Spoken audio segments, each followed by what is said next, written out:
Qui est Emmanuel Macron? C'est l'actuel président français et il pourrait bien être là encore pour 5 ans. Je te raconte rapidement son histoire. Il naît le 21 décembre 1977 à Amiens. Il est le fils de 2 médecins, Jean-Michel Macron et Françoise Noguès. Il grandit dans une famille plutôt aisée, de gauche et amoureuse de la littérature. Il fait son collège à la Providence. C'est là qu'il rencontre Brigitte Trogneux, sa professeure de théâtre. Elle a 40 ans, lui il en a 16 et malgré leurs 24 ans d'écart, ils tombent amoureux. Alors les parents de Macron n'aiment pas trop l'idée, du coup ils le changent de lycée. Mais faut croire que ça n'a pas servi à grand chose puisqu'en 2007, Brigitte et Emmanuel se marient. Après son bac, il obtient son diplôme à Sciences Po, il fait des études de philo, puis l'ENA, l'École nationale d'administration qui forme les élites françaises. Il finit 5e de sa promo et enchaîne avec l'inspection des finances en 2004. En 2008, il rejoint la banque Rothschild, où il devient associé et millionnaire. Mais il rejoint aussi le Parti socialiste de 2006 à 2009, ce qui fait de lui un banquier de gauche. En 2012, il participe à la campagne présidentielle de François Hollande. Et en 2014, il est nommé ministre de l'économie, de l'industrie et du numérique. C'est là qu'il commence vraiment sa vie politique. Il a 37 ans, c'est très jeune. En 2016, il démissionne du gouvernement et crée En Marche, son mouvement politique qui n'est ni de gauche ni de droite. Quelques mois plus tard, il se présente à la présidentielle de 2017 et il gagne largement face à Marine Le Pen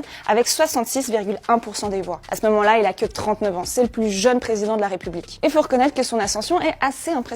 Alors pendant son quinquennat, il enchaîne un peu les crises. Ça commence avec les gilets jaunes, très en colère contre lui, et notamment son projet de taxe carbone sur les carburants, la suppression de l'impôt sur la fortune, la réforme des retraites. Il y a pas mal de choses qui passent mal et qui font dire à certains qu'il serait le président des riches. Et puis il y a aussi eu la crise du Covid, la guerre en Ukraine, bref un quinquennat assez mouvementé où il s'est pas fait que des amis.